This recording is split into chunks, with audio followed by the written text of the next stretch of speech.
বানের জলে ভাসছে বিস্তীর্ণ জনপদ। কুমিল্লায় নতুন করে প্লাবিত ১৩৫ গ্রাম। ফেনী নোয়াখালী প্রত্যন্ত এলাকায় খাবার পানির সংকট।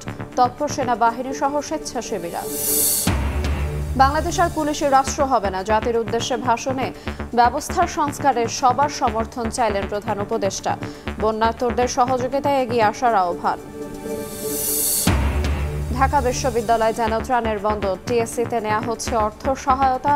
খেলার মাঠে খাদ্য ও পোশাক সংগ্রহ। হেলিকপ্টারে যাচ্ছে দুর্গত এলাকায়, জানালেন শারজিস।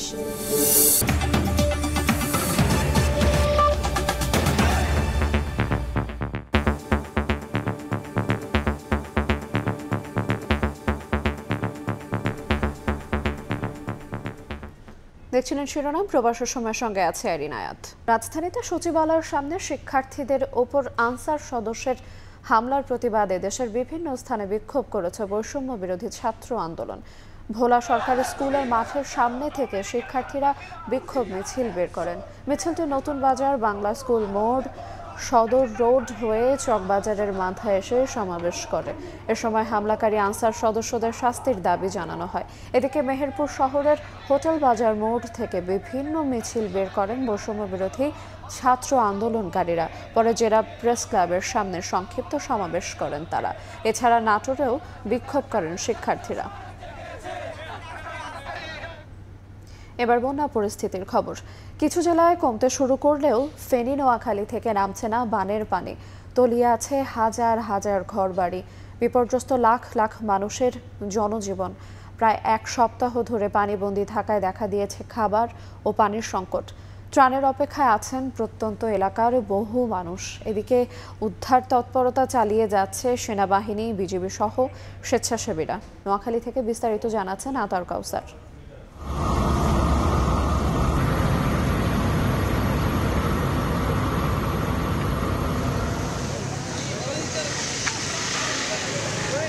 এই মুহূর্তে আমি আছি নোয়াখালীর বেগমগঞ্জের একটি জায়গায়। এটির নাম কেন্দুরবাগ দর্জিবাড়ি রাস্তার মুখ। আপনারা দেখতে পাচ্ছেন এখানে কি পরিমাণ পানি উঠেছে এবং এই পানিটা তারা বলছেন যে গত রাত থেকে পানি আকস্মিকভাবেই বাড়তে শুরু করেছে অনেক বেশি, এবং তারা বলছেন যে এই এলাকাটিতে অন্তত ৮ থেকে ৯ হাজার মানুষের বসবাস। প্রত্যেকেই যথেষ্ট বিপর্যস্ত জীবনযাপন করছেন। আমরা বেশ কিছু ঘরে ঢুকেছিলাম, দেখেছি যে সেখানে কোথাও হাঁটু সমান পানি, কোথাও বুক সমান পানি, এবং মানুষ আশ্রয়ের জন্য যারা শেষ মুহূর্ত পর্যন্ত চেষ্টা করছেন যে তাদের ঘর বাড়িতে থাকার যদি একান্তই না পান সেক্ষেত্রে তারা আশ্রয় কেন্দ্রে যাওয়ার চিন্তা করছেন। কিন্তু তারা একথাও বলছেন যে আসলে আশ্রয় কেন্দ্রের সংখ্যা খুব অপ্রতুল। ঘরের কোমর সমান পানি, এখানে আসলে বসবাসযোগ্য আর নেই বাসা। এভাবেই এখানকার মানুষজন বন্দি জীবনযাপন করছেন। তারা বলছেন তাদের কাছে সুপেয় পানি তো নেই, খাবারও নেই, এবং অনেকে অসুস্থ, কিন্তু সেই পর্যাপ্ত চিকিৎসার ব্যবস্থাও নেই। বুক সমান ঘরের ভিতর, আমরা ঘরে নাই, অন্য ঘরে চলে গেছে। ওখানে ছাদের উপরে কোন রকম ৫-৬ ফ্যামিলি আছে। বাংলাদেশের ১১টি জেলার যে বন্যা পরিস্থিতি তার সাথে এখানে গত রাত থেকে পানির পরিমাণটি বাড়ছে। মানুষ আশঙ্কা করছেন যে এই অঞ্চলটি প্লাবিত হয়ে লক্ষ্মীপুরের দিকে পানি বাড়তে শুরু করছে। এখনই যদি আসলে মানুষ আশ্রয় কেন্দ্রের দিকে যাওয়ার সুযোগ না পান তাহলে আরো ভয়াবহ বিপর্যয়ের সম্মুখীন হতে হবে তাদেরকে। আজকে ৩ দিনে অগর পানি, কিন্তু বিভিন্ন ফেসবুকে বিভিন্ন যোগাযোগের মাধ্যমে বলতেছে বোট দিতেছে, নৌকা দিতেছে, কই আমরা এগুলা দেখি নাই। সিঁয়া দেয়, মুড়ি দেয়, তারপরে মিঠাই দেয়, এগুলা এখন ভাত বিস্কুট। বেশ কয়েকটি ঘরে আমরা ছোট শিশু দেখেছি, তাদেরকে সারাক্ষণই তাদের পরিবারের লোকজন আগলে রাখতে হচ্ছে। সব মিলিয়ে প্রচন্ড ভীতিকর এবং বিপজ্জনক একটি পরিস্থিতি পার করছে এখানকার মানুষজন। সবাই বলছেন যে তাদের এই মুহূর্তে সবচেয়ে বেশি যেটি দরকার সেটি হচ্ছে ত্রাণ। একই সাথে দরকার তাদের পর্যাপ্ত চিকিৎসা সেবা, যেটি বিভিন্ন জায়গায় বিভিন্ন স্বেচ্ছাসেবী সংগঠন এবং অন্যান্য সেনাবাহিনী, সশস্ত্র বাহিনীর যে 3টি বাহিনী রয়েছে, সেনাবাহিনী, বিমান বাহিনী, নৌবাহিনী, তারা করছেন। এবং র্যাবকে আমরা দেখেছি, ফায়ার সার্ভিসকে দেখেছি, তারা অক্লান্ত পরিশ্রম করছেন। আনসার সদস্যরাও কাজ করছেন। অর্থাৎ সরকারি যত রকমের সংস্থা আছে তারা তাদের সর্বোচ্চটুকু দিয়েই চেষ্টা করছেন, এবং একই সাথে স্বেচ্ছাসেবী সংগঠনগুলো তাদের বন্যা দুর্গতদের পাশে দাঁড়িয়েছেন। সাধারণ মানুষকে আমরা দেখেছি পাশে দাঁড়াতে। নোয়াখালীর বেগমগঞ্জ এলাকার কেন্দুরবাগ থেকে বন্যা পরিস্থিতির এই ছিল সর্বশেষ আমার কাছে। এদিকে কুমিল্লায়ও বন্যা পরিস্থিতির উন্নতি নেই। নতুন করে প্লাবিত হয়েছে 2 উপজেলার আরও 135টি গ্রাম। পানিবন্দী হয়ে দুর্বিষহ জীবনযাপন করছেন 2 লাখের বেশি মানুষ। বিস্তারিত জানিয়েছেন ইশতিয়াক আহমেদ। গতকাল সন্ধ্যা থেকে ব্রাহ্মণপাড়া যে উপজেলা, সেই উপজেলার প্রায় 30টি গ্রাম নতুন করে প্লাবিত হয়েছে এবং সেখানে প্রায় 40,000 সাধারণ জনগণ যারা রয়েছে তারা কিন্তু ইতিমধ্যে পানিবন্দী রয়েছে। বুড়িচং উপজেলায় মোট 105টি গ্রাম প্লাবিত হয়েছে এবং সেখানে প্রায় 1,75,000 মানুষ পানিবন্দী অবস্থায় রয়েছে এবং 10,000 মানুষের মতো ইতিমধ্যে কিন্তু তারা ক্ষতিগ্রস্ত হয়েছে। পানির লেগে কোনো ঘরতে বাইরে যায় না, তো যে কোনো খাওয়া দাওয়া প্রচুর মতো পাওয়া যেতেছে। বিভিন্ন জায়গায় মানুষ এখন বাড়ি থেকে বাড়িতে পারেনি, সল্লজ্জাক তারা আর মধ্যে আসে নাই, বাড়িঘর ফালাই দিয়ে। ব্রাহ্মণপাড়া যে উপজেলাটি রয়েছে সেখানে কিন্তু প্রতিনিয়তই একটি একটি করে গ্রাম প্লাবিত হচ্ছে। 30টি গ্রাম ইতিমধ্যে প্লাবিত হয়ে গিয়েছে। বুড়িচং আগারনগর একটি এলাকায় সেখানে একজনের লাশ কিন্তু পানিতে ভেসে উঠেছে।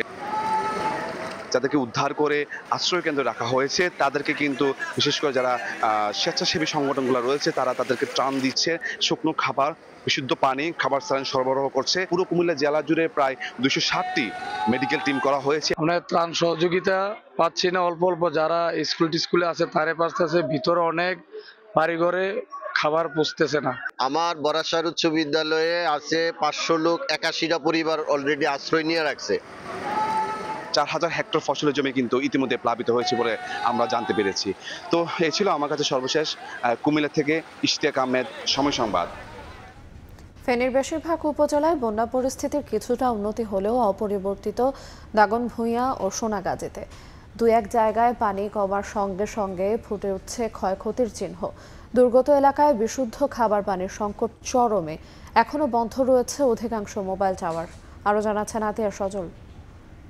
ফেনীর বন্যা পরিস্থিতি আসলে নিত্য নৈমিত্তিকভাবে নতুনভাবে ডাইভার্সন হচ্ছে বা নতুন রূপে দেখা যাচ্ছে। 1 সপ্তাহ ধরে যে বন্যার তীব্রতা ধারণ করেছিল তার মধ্যে প্রথম দিকে যে ফেনীর ফুলগাজী, পরশুরাম এবং যে ছাগলনাইয়া, এই 3টি উপজেলা প্রথম দিকে আক্রান্ত হয়েছে এবং সেখানে কিন্তু পানিতে উঠে কিন্তু বাড়ি ঘর তলিয়ে, রাস্তাঘাট তলিয়ে কিন্তু একাকার অবস্থা হয়েছে। তারপরে কিন্তু 2 দিন পরেই কিন্তু সেই পানিটা ছড়িয়ে পড়ে ফেনী সদর উপজেলায়। ফেনী সদর উপজেলায় পানি কিন্তু গত কয়েকদিন ধরে একভাবে বৃদ্ধি পেতে থাকে, কিন্তু গতকাল রাত থেকে কিন্তু সেই পানি কমতে শুরু করে। কিন্তু ফেনী সদর উপজেলা এবং ছাগলনাইয়া, ফুলগাজী, পরশুরামের পানি কিছুটা কমলেও কিন্তু সংকট তৈরি হচ্ছে নতুন করে ফেনীর দাগনভূঞা উপজেলা এবং সোনাগাজী উপজেলায়। এই 2টি উপজেলায় এই যে পানিগুলো পর্যায়ক্রমে সেগুলো একের পর এক ছড়িয়ে যাচ্ছে সে 2টি উপজেলায়, যার কারণে গতকাল থেকেই কিন্তু সেখানকার এই 2টি উপজেলার বিভিন্ন বাড়িঘর তোলাতে শুরু করে এবং রাস্তাঘাট তোলাতে শুরু করে যোগাযোগ সেখানে বন্ধ হয়ে যেতে শুরু করে। আরেকটা সংকট তৈরি হয়েছে যেখানে পানি নেমে কিছুটা কমেছে, সেটা হচ্ছে ফুলগাজী, পরশুরামে এবং ছাগলনাইয়াতে। সে পানি কমে যাওয়ার কারণে, কিছুটা কমার কারণে কিন্তু এখন আগে যেখানে বোট নিয়ে বা বিভিন্ন ডিঙ্গি নিয়ে, নৌকা নিয়ে সেখানে উদ্ধার অভিযান চালাতো, মানুষের খাদ্য বা ত্রাণ সহায়তা পৌঁছাতো, সেখানে কিন্তু এখন সে ডিঙ্গিগুলো যাচ্ছে না। কারণ জায়গায় জায়গায় যখন পানি কমে গিয়েছে তার কারণে কিন্তু সড়ক কিছু কিছু জায়গায় উঠে গিয়েছে দেখা যাচ্ছে। আবার কোনো জায়গায় কিন্তু পানি সড়কে বেশি থাকার কারণে ওখান থেকে কিন্তু যান চলাচলও করছে না, যার কারণে কিন্তু সেখানে কিছুটা দুর্গম পরিস্থিতির সৃষ্টি হয়েছে। এবং সেই যেখানে কিছুটা পানি কমেছে সেখানে কিন্তু বন্যার যে ভয়াবহতা, তীব্রতা সেটা কিন্তু ফুটে উঠছে, যে ভয়ঙ্কর যে তাদের করাল ঘাসে কী পরিমাণ ক্ষতি হয়েছে সে আগ্রাসীটা ফুটে উঠছে। আবার কিন্তু ফেনী সদর থেকে শুরু করে যেসব জায়গায় পানি চলে যাচ্ছে সেখানে কিন্তু মানুষ একটা দুর্বিষহ জীবনযাপন করছে। সব মিলে কিন্তু যোগাযোগ ব্যবস্থা সেখানে 650 মতো নেটওয়ার্কের যে টাওয়ার রয়েছে সেখানে মাত্র 55 থেকে 60টি টাওয়ার চালু রয়েছে। বাকি সব টাওয়ারগুলো বন্ধ থাকায় যোগাযোগ কিন্তু সেমনভাবে না করায় আত্মীয় স্বজন বা যারা পরিচিত রয়েছে তাদের ভিতরে হাহাকার পরিস্থিতি তৈরি হয়েছে। সব মিলিয়ে বিশুদ্ধ পানি, শুকনো খাবার এবং যে মেডিকেল যে বিভিন্ন আসবাবপত্র সেগুলো কিন্তু প্রচুর পরিমাণে এখনও দরকার। বিভিন্ন জায়গা থেকে যেটা আসছে সেটা কিন্তু এখনও যেভাবে পৌঁছানো দরকার সেভাবে সমন্বয়হীনতার কারণে পৌঁছাচ্ছে না। এই ছিল আমার কাছে এখানকার সবশেষ। টানা 3 দিন ডুবে থাকার পর চট্টগ্রামের ফটিকছড়ি থেকে নামতে শুরু করেছে বন্যার পানি। ভেসে উঠছে ক্ষতচিহ্ন, রাস্তাঘাট, ফসলি জমি, মাছের ঘেরের ব্যাপক ক্ষতি হয়েছে। তবে সেনাবাহিনী ও সাধারণ মানুষের পক্ষ থেকে দেয়া হচ্ছে ত্রাণ সহায়তা। বিস্তারিত জানিয়েছেন পার্থপ্রতিম বিশ্বাস। 3 দিন ভয়াবহ বন্যার পানিতে বিপর্যস্ত অবস্থায় ছিল চট্টগ্রামের সবচেয়ে বড় উপজেলা ফটিকছড়ি। তবে আসার কথা হচ্ছে আস্তে আস্তে ফটিকছড়ির বিস্তীর্ণ জনপদ থেকে পানি নামতে শুরু করেছেন। এই পানি নামার পরেই চোখে স্পষ্ট হচ্ছে ফটিকছড়ির ক্ষতচিহ্ন। বিশেষ করে রাস্তাঘাট যেমন পুরোপুরি ভেঙে তছনছ হয়ে গেছে, তেমনি সাধারণ মানুষের বিভিন্ন বসতঘর হয়েছে ক্ষতিগ্রস্ত। এছাড়া ফসলি জমি, মাছের ঘেরে পানি ঢুকে যাওয়ার কারণে লাখ লাখ টাকার ক্ষতি হয়েছে বলে জানিয়েছেন ফটিকছড়ির সাধারণ মানুষজন। সরকারি সহায়তারও আশা প্রকাশ করেছেন তারা। আমাদের খুব ক্ষতি হয়েছে, এই ঘরগুলা পড়ে গেছে, এই খুব কষ্টতে আছি আমরা। এইটা আমাদের সরকারের কাছে আমরা আবেদন আরো সহায়তা পাই, এই আমাদের প্রত্যাশা। ফসলি জমির মাছের প্রজেক্ট এগুলা ঘর বাড়ি অনেক ক্ষয়ক্ষতি হয়েছে। ছাত্ররা অনেক দিতেছে, অনুদান দিতেছে, সেনাবাহিনী দিতেছে, তো আরো ভালো আমরা আরো ভালো হতো। অন্যদিকে চট্টগ্রাম শহর থেকে ফটিকছড়ি উপজেলায় একে একে ত্রাণ সামগ্রী নিয়ে আসতে শুরু করেছেন সাধারণ মানুষজন। বেলা যত বেড়েছে সাধারণ মানুষের ত্রাণ সামগ্রী নিয়ে ট্রাকে করে আসতেও বেশি দেখা গেছে। সেই সাথে সেনাবাহিনীর পক্ষ থেকেও ফটিকছড়ির বিভিন্ন জায়গায় সাধারণ মানুষকে ত্রাণ সহায়তা দেওয়া হচ্ছে। যেগুলো একদম নদীর পাশাপাশি এলাকা ছিল, সেখানে আপনার স্রোতের কারণে স্রোতের বেগ বেশি ছিল, আমরা বোটের অভাবে যাইতে পারিনি। তবে টানা 3 দিনের বন্যার কারণে ও বিভিন্ন জায়গায় বৈদ্যুতিক খুঁটি পড়ে যাওয়ায় ফটিকছড়ির বিভিন্ন জায়গায় এখনো পর্যন্ত পর্যাপ্তভাবে বিদ্যুৎ সরবরাহ আসেনি। চট্টগ্রামের ফটিকছড়ি উপজেলা থেকে পার্থপ্রতিম বিশ্বাস, সময় সংবাদ, চট্টগ্রাম। কয়েক ঘন্টা টানা বৃষ্টিতে খুলনা নগরীর বিভিন্ন সড়ক ও নিচু এলাকায় দেখা দিয়েছে জলাবদ্ধতা। এতে বিপাকে পড়েছে নগরবাসী, বিঘ্ন হয় যান চলাচল। সিটি কর্পোরেশনের অব্যবস্থাপনার কারণে বর্ষা মৌসুমে এই দুরবস্থা বলে অভিযোগ স্থানীয়দের। বিস্তারিত জানিয়েছেন বেলাল হোসেন সজল। মাঝরাত থেকে টানা বৃষ্টিতে তলিয়ে গেছে খুলনা নগরীর অধিকাংশ এলাকা। সকাল থেকে কিন্তু সেই দুর্ভোগ বাড়তে শুরু করে। বিশেষ করে যাওয়া অফিসগামী মানুষ রয়েছে, স্কুলগামীরা রয়েছে, তারা কিন্তু এক ধরনের দুর্ভোগের মধ্যে পড়েছে। এক স্থান থেকে অন্য স্থানে যাতায়াতের যে যানবাহন, সেটাই কিন্তু সংকট দেখা গিয়েছে। যে সকল যানবাহন সড়কে নেমেছে আমরা দেখেছি বিভিন্ন স্থানে কিন্তু তারা বিকল হয়ে পড়েছে অতিরিক্ত পানির কারণে।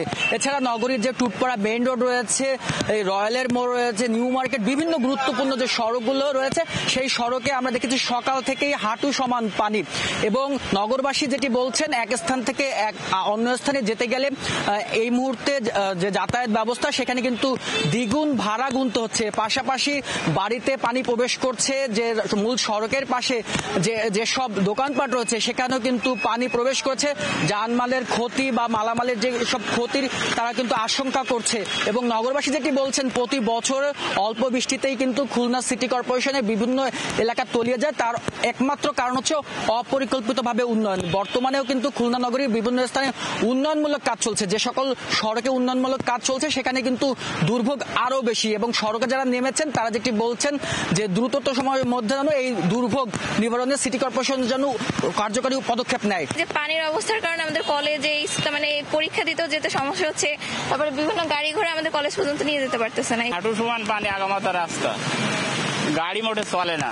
অতিরিক্ত বর্ষা হলে দুর্ভোগে পড়া লাগে। তবে এখন অনেক এলাকা আছে যেখানে হালকা বৃষ্টি হইলেই দুর্ভোগ হয়। বৃষ্টি হইলেই প্রথমত আমাদের রয়্যাল মলটা আগে ডুবে যায়, এইখানে নিচু জায়গা তো এই জন্য বেশি সমস্যা। এছাড়া আবহাওয়া দপ্তরের সূত্র যেটি বলছে, আজ ভোর 6টা থেকে সকাল 9টা পর্যন্ত খুলনা শহরে 52 মিলিমিটার বৃষ্টিপাত রেকর্ড করা হয়েছে। এই বৃষ্টি কিন্তু আগামীকাল পর্যন্ত চলবে বলে তারা কিন্তু ধারণা করছেন। পাশাপাশি এই বৃষ্টি হয়তো বা 2-1 দিনের মধ্যে কমে যাবে, তখন কিন্তু জলাবদ্ধতা অনেকাংশে কমে আসবে বলে তারা জানিয়েছেন। খুলনা সিটি কর্পোরেশন কর্তৃপক্ষ যেটি বলছেন, খুলনা শহরে বর্তমানে চলমান যে সব প্রকল্প রয়েছে সেই প্রকল্পের কাজ শেষ হলেই কিন্তু নগরবাসীর যে দুর্ভোগ সেটি কিন্তু অনেকাংশ লাঘব হবে এবং সিটি কর্পোরেশন তার যে কাঙ্ক্ষিত সুফল নগরবাসী তারা কিন্তু সেই সুফলগুলো পাবে। বেলাল হোসেন সজল, সময় সংবাদ, খুলনা। বন্যা দুর্গত 11 জেলার সার্বিক পরিস্থিতি কিছুটা উন্নতির দিকে। নতুন করে কোনো এলাকা প্লাবিত হওয়ার শঙ্কা নেই বলে জানিয়েছেন দুর্যোগ ব্যবস্থাপনা ও ত্রাণ সচিব কামরুল হাসান। রোববার দুপুরে সচিবালয়ের সংবাদ সম্মেলনে এই কথা জানান তিনি। বলেন, 10,47,029টি পরিবার পানিবন্দী রয়েছে। এখন পর্যন্ত আশ্রয় কেন্দ্রে 4 লাখের বেশি মানুষকে আশ্রয় দেওয়া হয়েছে। এছাড়া ক্ষতিগ্রস্ত জেলাগুলোতে নগদ সহায়তার জন্য 3,52,00,000 টাকা বরাদ্দ দেওয়া হয়েছে বলেও জানান সচিব। ৭৩টা উপজেলা বন্যা কবলিত রয়েছে, 10,47,029টি পরিবার পানিবন্দী রয়েছে এই মুহূর্তে। মৃত সংখ্যা 18 জন, তবে মৌলভীবাজারে 2 জন নিখোঁজ রয়েছে। পর্যাপ্ত পরিমাণে ত্রাণ মজুদ রয়েছে, এক্ষেত্রে আমাদের কোনো সমস্যা নেই। দেশের উত্তর পূর্বাঞ্চল, দক্ষিণ পূর্বাঞ্চলে প্রধান নদীসমূহের পানির সমতল হ্রাস পাচ্ছে, অর্থাৎ বন্যা পরিস্থিতির উন্নতি হচ্ছে। আগামী 24 ঘন্টায় উত্তর পূর্বাঞ্চল এবং তৎসংলগ্ন উজানে ভারী বৃষ্টিপাতের আশঙ্কা নেই, যে কারণে আমরা এই মৌলভীবাজার হবিগঞ্জ জেলার মনু, খোয়াই, ধলাই নদীর পানি সমতল হ্রাস পাবে। দুর্যোগ এলাকা এক করেছে সবাইকে। ঢাকা বিশ্ববিদ্যালয় এখন যেন ত্রাণের বন্দর। টিএসসিতে নগদ অর্থ সংগ্রহ করছে বৈষম্য বিরোধী ছাত্র আন্দোলন, আর জিমনেশিয়ামে নেওয়া হচ্ছে খাদ্য ও পোশাক। এছাড়া হেলিকপ্টার সহ নানাভাবে ত্রাণ সামগ্রী দুর্গম এলাকায় পৌঁছানো হচ্ছে বলে জানিয়েছেন সমন্বয়ক সার্জিস আলম। একটি দুর্যোগ, একটি ঐক্য। বাংলাদেশ পেরেছে, বাংলাদেশ পারবে। জুলাই বিপ্লবের পর এক বৈষম্যহীন বাংলাদেশ যেন ঢাকা বিশ্ববিদ্যালয়। লাইনে লাইনে ত্রাণ সামগ্রী নিয়ে ছুটছেন সব শ্রেণী পেশার মানুষ, ব্যক্তি, প্রতিষ্ঠান, আবার কেউ আসছেন নিজ নিজ সংস্থার পক্ষ থেকে গণত্রাণ কার্যক্রমে অংশ নিতে। ধর্ম, বর্ণ নির্বিশেষে মানবিকতার আহ্বানে ছুটছেন সবাই। বলছেন এ এক অনন্য বাংলাদেশ। এমন ঐক্য বজায় থাকলে সম্ভব যে কোনো ধরনেরই দুর্যোগ মোকাবেলা। এই যে বাচ্চাদের মৃত্যুটা, এটা আমি মেনে নিতে পারছি না। আমি এখনো মেন্টালি ট্রমার মধ্যে আছি। আমার ভিতরে কেমন যেন সবসময় একটা অস্থিরতা কাজ করে যে যদি কিছু করতে পারি এদের জন্য। আমার থেকে তারা খুবই কষ্টে আছে, তখন নিজেকে খুব অসহায় মনে হয় যে আমি এত ভালো জায়গায় আছি কিন্তু তারা এত কষ্টে আছে। আগে আমরা আসলে কখনো এরকম দেখিনি যে এরকম স্টুডেন্টরা এসে ছোট থেকে শুরু করে একদম অনেক বৃদ্ধ মানুষও এসে কাজ করছে। অনেকে দেখলাম পিকআপ ভাড়া করে নিয়ে এসেছে। আসলে বাঙালিদের যে একটা ঐক্য, সেটা আসলে এই দুর্যোগের সময় বেশি করে বোঝা যায় যে আমরা কাউকে আলাদা করে দেখি না, আমরা সবাই মিলে এক। এদিকে শনিবার সংগ্রহ করা ত্রাণ সামগ্রী হেলিকপ্টারে করে দুর্গত এলাকায় পাঠানো হয়েছে। পরিবহনে সাহায্য করছে ফায়ার সার্ভিস। সমন্বয়করা বলছেন বন্যা কবলিত প্রত্যন্ত এলাকায়ও পৌঁছানো হবে ত্রাণ। আমাদের এখন হচ্ছে যে প্যাকেটগুলো যাচ্ছে, আসলে এগুলো এখন হেলিকপ্টারের মাধ্যমে ইমার্জেন্সিতে আসলে নোয়াখালীতে যাবে এবং ফেনীতে যাবে। এমন অনেক জায়গায় রয়েছে যেখানে নৌকা দিয়েও সবাই প্রত্যেকটি গ্রামে গ্রামে পৌঁছাতে পারছে না। তো সেই জায়গা থেকে আসলে বিভিন্ন জায়গায় দেখা যাচ্ছে যে আমাদের কিছু কিছু ভাই বোনরা আসলে যতটুকু তাদের ত্রাণ প্রয়োজন ততটুকু আসলে ওই জায়গা থেকে পাচ্ছে না। কিন্তু আমাদের কাছে যদি কোনো মেসেজ আসে, আমরা সাথে সাথে চেষ্টা করছি যে কোনো উপায় সেটি সেখানে পৌঁছে দেওয়ার জন্য। চতুর্থ দিনের ত্রাণ সংগ্রহ কার্যক্রমে নগদ অর্থ নেওয়া হয় টিএসসিতে এবং অন্যান্য সামগ্রী সংগ্রহ করা হয় ঢাকা বিশ্ববিদ্যালয়ের শারীরিক শিক্ষা কেন্দ্রে। মনির হোসাইন, সময় সংবাদ, ঢাকা। অন্তর্বর্তী সরকার ঠিক কতদিন ক্ষমতায় থাকবে সেই সিদ্ধান্ত নেবে দেশের জনগণ। রাষ্ট্রের প্রয়োজনীয় সংস্কার শেষে কখন নির্বাচন হবে সেটি রাজনৈতিক সিদ্ধান্ত। রবিবার সন্ধ্যায় জাতির উদ্দেশ্যে দেয়া ভাষণে এই কথা বলেন প্রধান উপদেষ্টা ডক্টর মোহাম্মদ ইউনূস। সব দাবি দাওয়া পূরণে সময় প্রয়োজনে উল্লেখ করে দেশবাসীকে ধৈর্য ধরার আহ্বান জানান তিনি। প্রধান উপদেষ্টা বলেন, সেনাসহ বিভিন্ন বাহিনীকে কলঙ্কিত করা হয়েছে। পর্যায়ক্রমে দোষীদের সাজা নিশ্চিত করা হবে। ভবিষ্যতে বন্যা মোকাবেলায় প্রতিবেশী দ্বীপগুলোর সঙ্গে আলোচনা শুরু হয়েছে জানিয়ে বন্যার্তদের সহযোগিতায় সবাইকে এগিয়ে আসার আহ্বান জানান তিনি। বন্যা দুর্গতদের জীবন দ্রুত স্বাভাবিক করার জন্য যাবতীয় উদ্যোগ সরকারি বেসরকারি পর্যায়ে নেবার আয়োজন করেছি। ভবিষ্যতে সকল ধরনের বন্যা প্রতিরোধে আমাদের আভ্যন্তরীণ এবং প্রতিবেশীদের সঙ্গে যাতে যৌথভাবে নেওয়া যায় সে আলোচনা শুরু করেছে। ক্ষমতা কুক্ষিগত করতে ফ্যাসিবাদী সরকার খর্ব করেছে জনগণের সাংবিধানিক ক্ষমতা ও অধিকার। নতুন প্রজন্মের মানুষ সহ কোটি কোটি মানুষের ভোটাধিকারকে বছরের পর বছর হরণ করেছে। শুধু আমি বলবো, আপনাদের একটু ধৈর্য ধরতে হবে। এখনই সব দাবি পূরণ করার জন্য জোর করা, প্রতিষ্ঠানে ঢুকে ব্যক্তিবিশেষকে হুমকির মধ্যে ফেলা, মামলা গ্রহণের জন্য চাপ সৃষ্টি করা, বিচারের জন্য গ্রেফতারকৃত ব্যক্তিকে আদালতে হামলা করে আগেই এক ধরনের বিচার করে ফেলার যে প্রবণতা, তা থেকে বের হতে হবে। দেশপ্রেমিক সেনাবাহিনী, পুলিশ, বিজিবি, র্যাবকে গুম নির্যাতনের কাজে লাগিয়ে তাদের কলঙ্কিত করা হয়েছে। তারা দেশের গৌরব। তাদেরও কিছু অতি উৎসাহী সদস্যের কারণে পুরো বাহিনীকে আমরা কলঙ্কিত দেখতে চাই না। আমরা অপরাধীদের চিহ্নিত করতে চাই এবং তাদের শাস্তি দিতে চাই। আমাদের দায়িত্ব গ্রহণের পর থেকে প্রতিদিন সচিবালয়ে, আমার অফিসের আশেপাশে, শহরের বিভিন্ন স্থানে সমাবেশ করা হচ্ছে। গত 16 বছরের অনেক দুঃখ কষ্ট আপনাদের জমা আছে, সেটা আমরা বুঝি। আমাদের যদি কাজ করতে না দেন তাহলে এই দুঃখ ঘোচানোর সকল পথ বন্ধ হয়ে যাবে। আপনাদের কাছে একান্ত অনুরোধ, আমাদের কাজ করতে দেন। আপনাদের যা চাওয়া তা লিখিতভাবে আমাদেরকে দিয়ে যান। একটা বিষয়ে সবাই জানতে আগ্রহী, কখন আমাদের সরকার বিদায় নেবে। এটার জবাব আপনাদের হাতে। কখন আপনারা আমাদেরকে বিদায় দেবেন, কখন নির্বাচন হবে, সেটা সম্পূর্ণ রাজনৈতিক সিদ্ধান্ত, আমাদের সিদ্ধান্ত নয়। দেশবাসীকে ঠিক করতে হবে আপনারা কখন আমাদেরকে ছেড়ে দেবেন। তারা যখনই বলবে আমরা চলে যাব। আমরা সংস্কারের অংশ হিসেবে নির্বাচন কমিশনকেও সংস্কার করব। কমিশনকে যে কোনো সময় আদর্শ নির্বাচনের জন্য প্রস্তুত রাখব। তবে চূড়ান্ত সিদ্ধান্ত রাজনৈতিক সিদ্ধান্ত, সেটা রাজনৈতিক আলোচনা থেকেই আসবে। এই দিক নির্দেশনা না পেলে আমরা দাতা সরকার এবং আন্তর্জাতিক অর্থনৈতিক প্রতিষ্ঠানসমূহের সঙ্গে আলোচনায় দৃঢ়তার সঙ্গে অগ্রসর হতে পারছি না। আমি নিশ্চয়তা দিচ্ছি, আমরা আমাদের পক্ষ থেকে মেয়াদ বৃদ্ধির কোনো প্রশ্ন তুলব না। আমরা আপনাদের সকলের দোয়া চাই।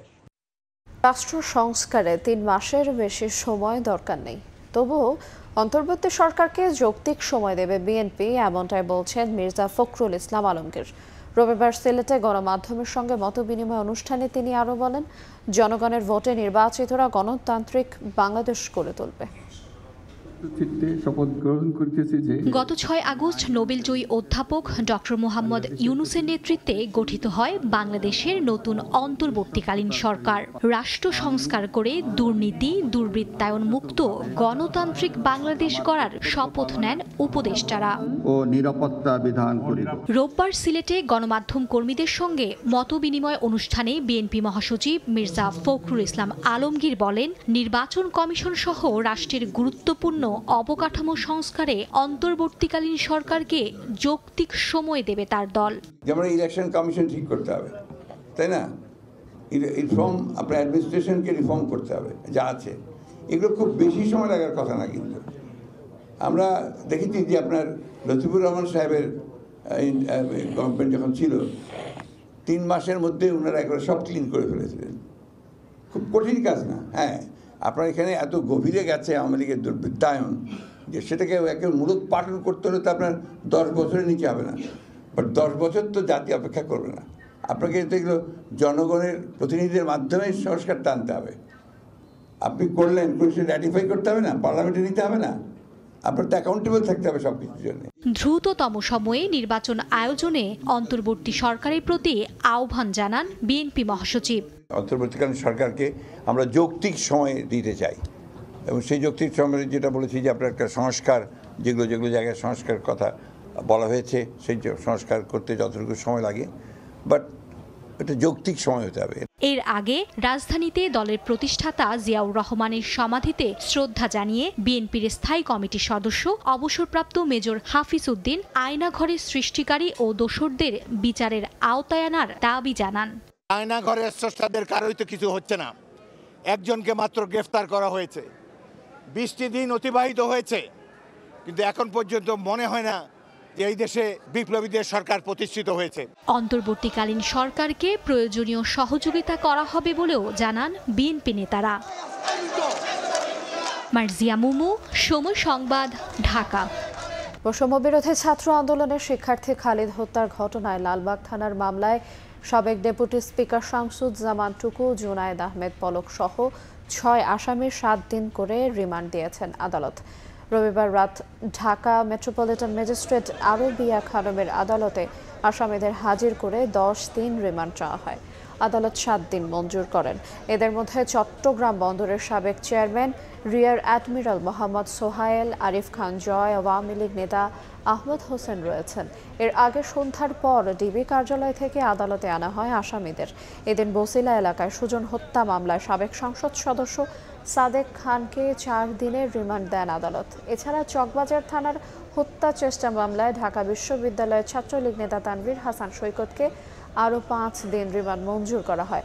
রাষ্ট্রপক্ষের শুনানিতে অংশ নিয়ে আইনজীবী জানান, আসামিদের উস্কানি আর নির্দেশেই শিক্ষার্থীদের গুলি করে হত্যা করা হয়। পিলকানা হত্যাকাণ্ডে কারা অভ্যন্তরে বিডিআরের সাবেক উপসহকারী পরিচালক আব্দুর রহিমের মৃত্যুর ঘটনায় সাবেক প্রধানমন্ত্রী শেখ হাসিনা এবং সাবেক সেনাপ্রধান জেনারেল আজিজ আহমেদ সহ 11 জনের বিরুদ্ধে মামলা হয়েছে। রবিবার ঢাকার সিএমএম আদালতে এই মামলাটি দায়ের হলে বাদীর জবানবন্দি গ্রহণ করে মামলাটি নথিভুক্তির আদেশ দিয়েছেন ঢাকা মেট্রোপলিটন ম্যাজিস্ট্রেট মোহাম্মদ আখতারুজ্জামান। ভুক্তভোগী ডিএডি আব্দুর রহিমের ছেলে অ্যাডভোকেট আব্দুল আজিজ আদালতে বাদী হয়ে মামলাটি করেন। এছাড়াও শেখ হাসিনা ও তার ছেলে সজীব ওয়াজেদ সহ বেশ কয়েকজনের বিরুদ্ধে শিক্ষার্থী হত্যা ও বিডিআর হত্যার অভিযোগে রাজধানীর বিভিন্ন থানায় 8টি মামলা করা হয়। শিক্ষার্থী হত্যা মামলায় সাবেক মন্ত্রী গোলাম দস্তগীর গাজীর 6 দিনের রিমান্ড মঞ্জুর করেছেন আদালত। শনিবার রাজধানীর শান্তিনগর এলাকা থেকে গ্রেফতার করা হয় গোলাম দস্তগীর গাজীকে। রবিবার বিকালের নারায়ণগঞ্জের সিনিয়র জুডিশিয়াল ম্যাজিস্ট্রেট আদালতে হাজির করে 10 দিনের রিমান্ড আবেদন করে পুলিশ। শুনানি শেষ হয় 6 দিনের রিমান্ড মঞ্জুর করেন বিচারক। বৈষম্য বিরোধী ছাত্র আন্দোলনে নারায়ণগঞ্জের বিভিন্ন এলাকায় 6টি হত্যা মামলায় গোলাম দস্তগীর গাজীকে আসামি করা হয়েছে।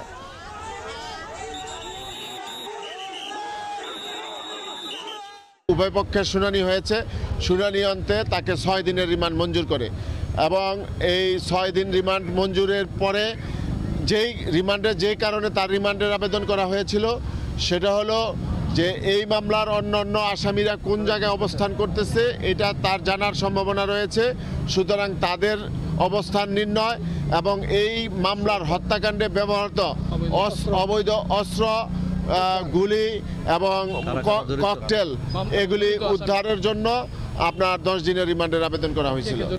রূপপুর পারমাণবিক বিদ্যুৎ প্রকল্পে সাবেক প্রধানমন্ত্রী শেখ হাসিনাকে $500 কোটি ঘুষ দেওয়ার অভিযোগ মিথ্যা ও গুজব বলে জানিয়েছেন রাশিয়ার রাষ্ট্রদূত আলেকজান্ডার ডি মন্টিস্কি। বলেন, মস্কো অত বোকা নয় যে কাউকে এত অর্থ দেবে। রবিবার বিকেলে অর্থ উপদেষ্টা সালেউদ্দিনের সঙ্গে বৈঠক শেষে রুশ রাষ্ট্রদূত আরও জানান, ঋণের কিস্তি পরিশোধ শুরুর সময় 2 বছর পেছানোর বিষয়ে আলোচনা চলছে। $1200 কোটি রূপপুর পারমাণবিক বিদ্যুৎ কেন্দ্র নির্মাণ প্রকল্প থেকে $500 কোটি আত্মসাৎ করেছেন সাবেক প্রধানমন্ত্রী শেখ হাসিনা। সম্প্রতি এক প্রতিবেদনে এই তথ্য জানায় গ্লোবাল ডিফেন্স কর্প নামের একটি পোর্টাল, যেখানে বলা হয় রূপপুর প্রকল্প বাস্তবায়নকারী সংস্থা রোসাটম মালয়েশিয়ার একটি ব্যাংকের মাধ্যমে শেখ হাসিনাকে এ অর্থ আত্মসাতের সুযোগ করে দেয়, যাতে মধ্যস্থতা করেন ছেলে সজীব ওয়াজেদ জয় ও ভাগ্নি টিউলিপ সিদ্দিক। যদিও সাবেক প্রধানমন্ত্রীর অর্থ আত্মসাতের অভিযোগ প্রত্যাখ্যান করেছে রোসাটম। রোববার আগারগাঁওয়ে ইআরডিতে অর্থ উপদেষ্টার সঙ্গে বৈঠক শেষে গ্লোবাল ডিফেন্স কর্পের প্রতিবেদনকে মিথ্যা ও গুজব বলে মন্তব্য করলেন ঢাকায় নিযুক্ত রাশিয়ার রাষ্ট্রদূত আলেকজান্ডার মান্টিটোস্কি। এ সময় 2027 সালের পরিবর্তে 2029 সাল থেকে রূপপুর প্রকল্পের ঋণের কিস্তি পরিশোধ শুরু নিয়ে দুদেশের মধ্যে আলোচনা চলছে বলেও জানান রুশ রাষ্ট্রদূত। $5 billion. Yeah. It's a big amount. Of course. And how it can be done? To give to somebody $5 billion when the construction is just a little bit. So do you think that we are so much crazy to give $5 billion to somebody? এদিকে এনএসিতে UN রিপ্রেজেন্টেটিভদের সঙ্গে বৈঠক শেষে অর্থ উপদেষ্টা জানান, দেশ থেকে পাচার হওয়া অর্থ ফেরত আনতে কাজ করছে সরকার। আলোচনা চলছে আইএমএফ এর কাছ থেকে আরো $3 বিলিয়ন ঋণ নেওয়ার বিষয়েও। বাইরের টাকা পাচার বন্ধ হবে, আর বাইরে যে পাচার করেছে সেটা ফিরিয়ে আনার যথেষ্ট চেষ্টা করা হবে। সেজন্য বাংলাদেশ ব্যাংক কাজ করছে। এ সময় দেশে আর কালো টাকা তৈরির সুযোগ দেওয়া হবে না বলেও জানান অর্থ উপদেষ্টা। শুভ খান, সময় সংবাদ, ঢাকা। মঙ্গলবার আপিল বিভাগের রেজিস্ট্রারে সংবিধানের 13শ সংশোধনের রিভিশন আবেদন জমা দেয়া হবে। আবেদনকারী বদিউল আলম মজুমদারের পক্ষে সুপ্রিম কোর্ট আইনজীবী শরীফ ভূঁইয়া আবেদন জমা দেবেন। রবিবার সন্ধ্যায় রাজধানীর মতিঝিলে ডক্টর কামাল হোসেন অ্যান্ড অ্যাসোসিয়েটের অফিসে সংবাদ সম্মেলনে এই তথ্য জানান। 13শ সংশোধনী সংবিধানের মূল কাঠামোর সাথে সাংঘর্ষিক সহ আরও 14টি গ্রাউন্ড উল্লেখ করে রিভিশন আবেদন করা হচ্ছে। সুজন সম্পাদক বদিউল আলম মজুমদার বলেন, বিচারপতি এবিএম খায়রুল হক স্বার্থপ্রণোদিত হয়ে সাবেক প্রধানমন্ত্রী শেখ হাসিনার চাওয়াকেই পূর্ণাঙ্গ রায় দিয়েছিলেন। 1 মাসেরও বেশি সময় পর রাজধানীর বুকে চলতে শুরু করছে গতির মেট্রো রেল। সপ্তাহের প্রথম কর্মদিবসে সকাল থেকে স্টেশনে ভিড় করেন যাত্রীরা। যানজটের ভোগান্তি কাটিয়ে ট্রেনের চাকা সচল হওয়ায় স্বস্তি ফিরেছে কর্মব্যস্ত মানুষের মাঝে। সড়ক পরিবহন ও সেতু উপদেষ্টা ফজলুল কবির খান জানান, ক্ষতিগ্রস্ত মিরপুর 10 ও কাজীপাড়া স্টেশন দ্রুত চালু করার চেষ্টা চলছে। নাজমুল সালেহের রিপোর্ট। রোববার সকাল থেকে মেট্রো স্টেশনগুলোতে দেখা যায় মানুষের ভিড়। থমকে যাওয়া ট্রেনের চাকা সচল হওয়ার খবরে প্ল্যাটফর্মে যেন উপচে পড়া ভিড়। ট্রেন থামতেই ভেতরে একটু জায়গা পেতে হুড়োহুড়ি। মুহূর্তেই কানায় কানায় পূর্ণ হয়ে যায় ট্রেন। গাদাগাদি হলেও আক্ষেপ নেই কারো। ট্রেনে উঠতে পেরেই খুশি যাত্রীরা। দ্রুত সময়ের মধ্যে চালু হওয়ায় উচ্ছ্বাস প্রকাশ করেন তারা। রাত 9টা 10টা বাসে পৌঁছেছি এই 2-1 মাসের মধ্যে। তো এখন আজকে আমরা ফার্স্ট আবার চালু হলো, আমাদের মেট্রো রেল খুবই ভালো লাগছে। গুলিস্তান থেকে উত্তরা পর্যন্ত যেতে আমার 2 ঘন্টা 2.5 ঘন্টা লেগে যায়। আমি খুবই আশায় ছিলাম যে আবার কবে চালু হবে, সেক্ষেত্রে এত দ্রুত যে চালু হবে আমি এটা আশা করিনি। ঘর থেকে বের হওয়া কর্মব্যস্ত মানুষের জীবন যেন ফিরে আসে সময়ের ছন্দে। তারা বলছেন, আর কোনো হানাহানি নয়, সম্প্রীতির বাংলাদেশ চান তারা। মেট্রোকে আরো যাত্রী বান্ধব করার আহ্বান যাত্রীদের। রাষ্ট্রীয় সম্পদ আমরা চাই যে সবাই যেন কেউ ক্ষতি না করে। এটা আমাদেরই সম্পদ, দেশেরই সম্পদ। এটা আবার নতুনভাবে রিস্টোর হওয়াতে আমাদের এই সমস্যাটার সমাধান হলো। আর যেটা বলা হয়েছিল যে 1 বছর সময় লাগবে, তখন হয়তো এটা ততটা বিচার বিশ্লেষণ করা হয়নি, কিন্তু পরবর্তীতে দেখা গেল এটা খুব স্বাভাবিকভাবে, খুব নর্মালভাবে 2টি স্টেশনকে বাদ দিয়ে চালু করা সম্ভব হয়েছে। যদিও 18 জুলাই ছাত্র জনতার আন্দোলনের সময় ক্ষতিগ্রস্ত হয় মিরপুরের 10 ও কাজীপাড়া রেল স্টেশন, যা এখনো চালু করা সম্ভব হয়নি। আগারগাঁও স্টেশন পরিদর্শন করেন সড়ক পরিবহন ও সেতু উপদেষ্টা ফজলুল কবির খান। এ সময় তিনি জানান, দ্রুত সময়ের মধ্যে চালু হবে বন্ধ 2 স্টেশন। জোরদার করা হবে নিরাপত্তা ব্যবস্থাও। আজকে আমি বিকালে জাপানি রাষ্ট্রদূতের সঙ্গে দেখা করব, কারণ এখানে কিছু ইম্পোর্টের বিষয় আছে। তো এইটা আমরা যথাসম্ভব তাড়াতাড়ি খুলে দেবো, কিন্তু নির্দিষ্ট ডেট এখন আমরা দিতে পারবো না। না এর কোনো বছর 1 বছর সময় লাগবে না, কোনো বছর আমরা এটা সংক্ষিপ্ত সময় চালু করব। মেট্রো রেলের ক্ষয়ক্ষতি কাটিয়ে দ্রুতই ঘুরে দাঁড়ানোর প্রত্যয় কর্তৃপক্ষের। সব সংকট কাটিয়ে সচল হলো মেট্রো রেলের চাকা। এর মধ্য দিয়ে স্বস্তি ফিরল নগর জীবনে।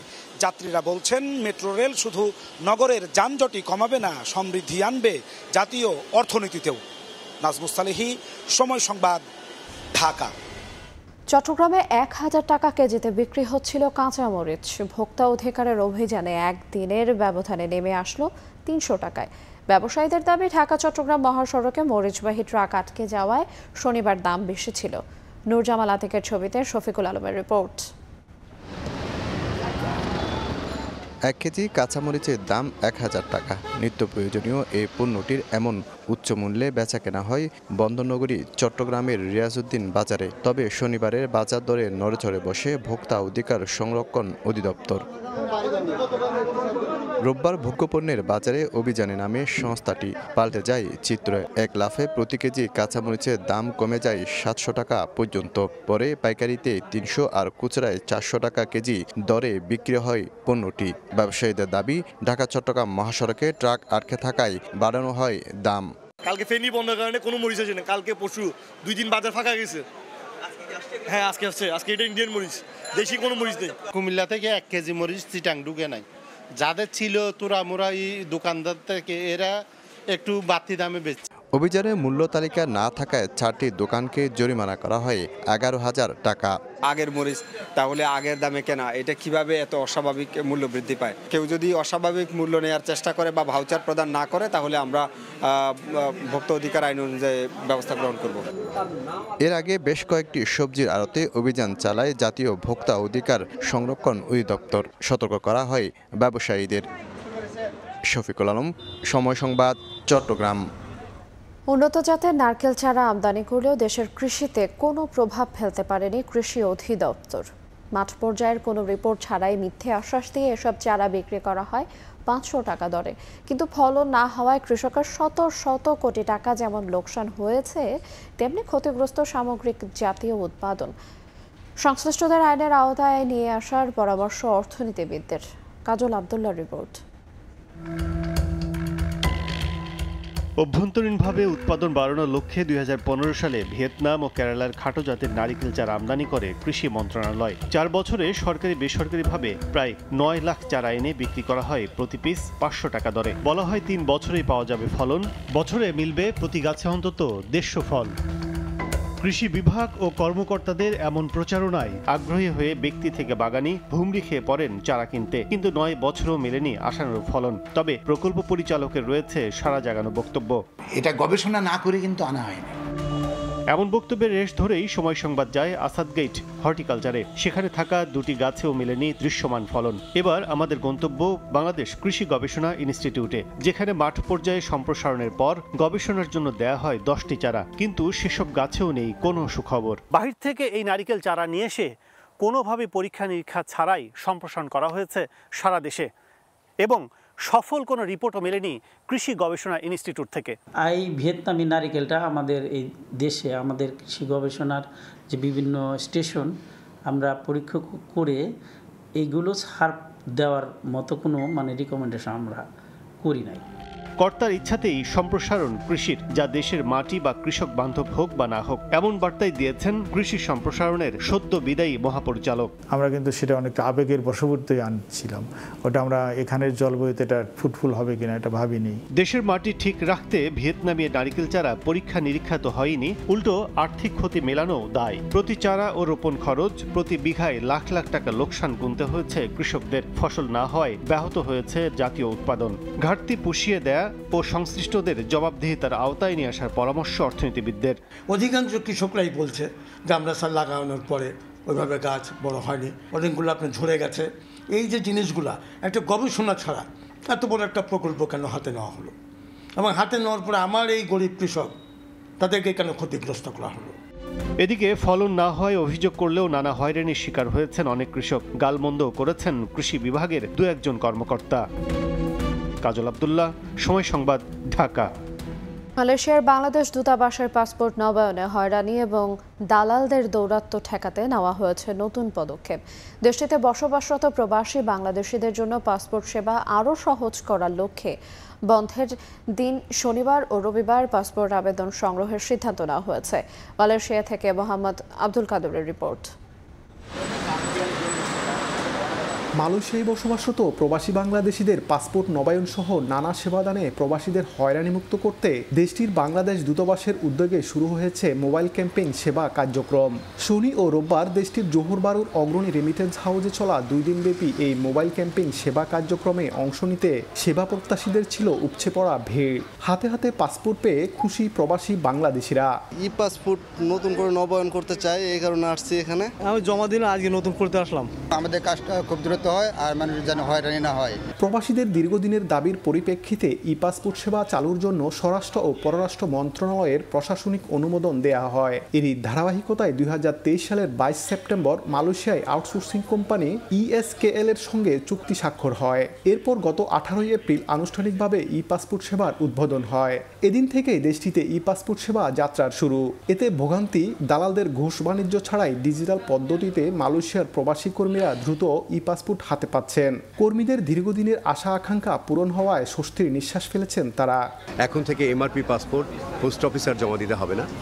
বাংলাদেশ সরকার সিদ্ধান্তক্রমে আমাদের ESKL এ জমা দিতে হবে, এবং অ্যাম্বাসি যেভাবে পাসপোর্টগুলো প্রসিড করে আমরা অ্যাপ্লিকেশন পার্টটা আবেদনটা নিয়ে আমরা তাদেরকে হ্যান্ডওভার করব। সম্প্রতি একদল স্বার্থান্বেষী গোষ্ঠী পোস্ট অফিসের মাধ্যমে আবেদন ফর্ম গ্রহণে কারসাজি করে।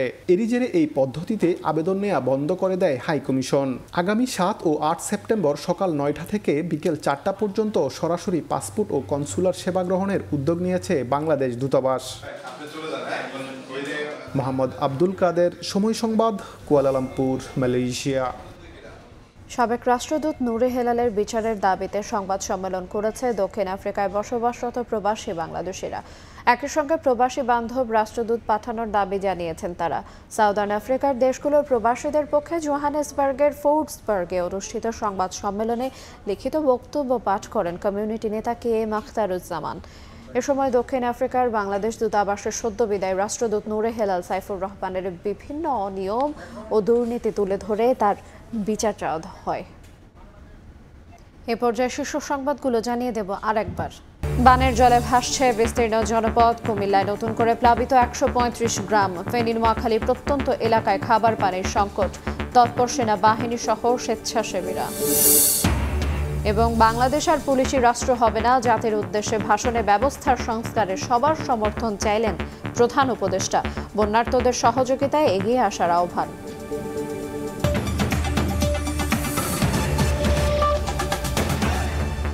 এ ছিল প্রবাসের সময়। সঙ্গে থাকুন সময়ের।